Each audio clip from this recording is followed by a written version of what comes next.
As I said, there's a couple people I'd like you to meet, and the first is, I can only introduce her as Rush Limbaugh's best friend.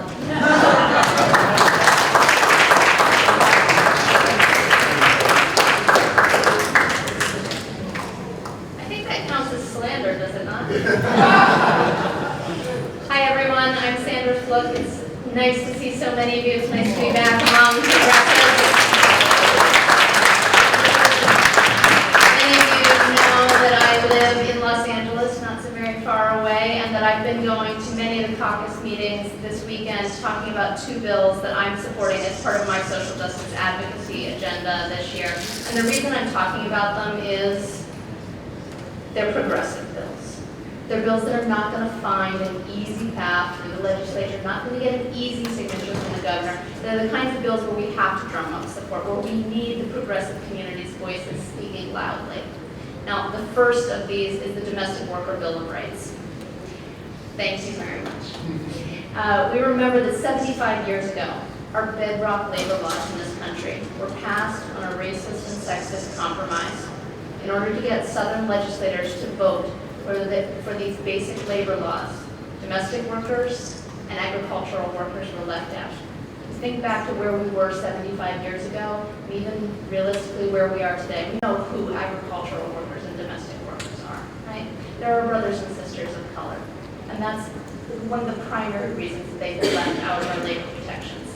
We have a chance to rectify that now in California. Other states have started to make progress, New York and Hawaii, and California needs to at least be third. We should have been first, but we can at least be third to say that we believe that domestic workers are entitled to the same basic labor rights that the rest of us take for granted.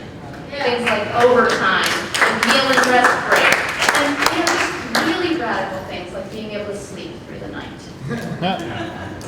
So I want to ask all of you to please support AB241, the Domestic Worker Bill of Rights.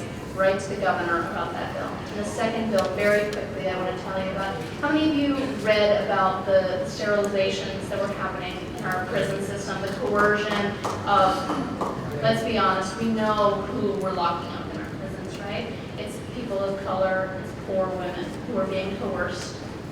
Unfortunately, well, it's great to see that the legislature has taken strong action in response to that, but unfortunately, we have a very similar policy that's still legal and still in our books here in California, and that's what we're working on repealing. Right now, our public assistance system in California, CalWorks public assistance, says that if you are a poor woman receiving public assistance and you have one additional child, you cannot have any benefits for that child. But you can prove that you had been sterilized, that you were using Norplant, that you were using an IUD, that you were using the riskiest, the most invasive, the most expensive, the most permanent forms of contraception. Then you can have those benefits for your child. This is a form of trying to control the reproductive choices of our poor families in this state. And it's something that we should be ashamed to have as current law in California. Too often when we think about reproductive rights, we think only about access to abortion. But reproductive rights also mean being able to decide to have a child, and having the ability to care for that family and that child. And that's what we're trying to accomplish with the repeal of this policy in California. This is AB 271. And I'd like to, with the chair's permission, I'd like to make a motion that we go on the record that this Progressive Caucus supports the passage of both of these measures, and that we're calling on the governor to sign both of them. Thank you. Any discussion? AB 241 and AB 271. I'll call the question. All in favor? Aye. Opposed? I would expect nothing less from the Progressive Caucus, but the measure carries. Thank you so much.